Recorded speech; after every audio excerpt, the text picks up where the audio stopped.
በአዲስ ኪዳን ካሉ መልእክታት መካከል በይዘታቸው አጭር ከሆኑት ውስጥ ሶስተኛው የዮሐንስ መልእክት አንደኛው ነው።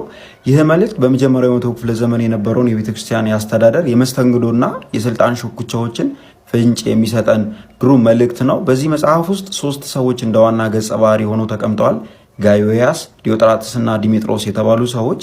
ጋዮያስ መልእክቱ የተላከለት ሰው ሲሆን ለእውነት የቆመና ለእውነት ያደረ ሰው እንደሆነ ተመስክሮለታል፣ ተወዳጅም ብሎታል ዮሐንስ በመልእክቱ።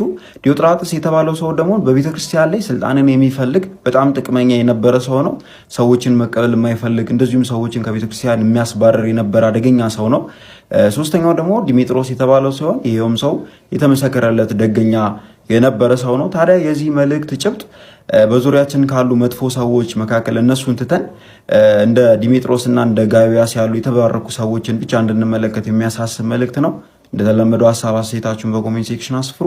ኮፒ ሊንክ፣ ሼር፣ ፎሎ ማድረጉን እንዳትረሱ። የደከምክበት ነገር ሁሉ ሳይሳካ ሲቀር ወይም ጊዜ ረፈደ ሲመስልህ ተስፋ አትቁረጥ።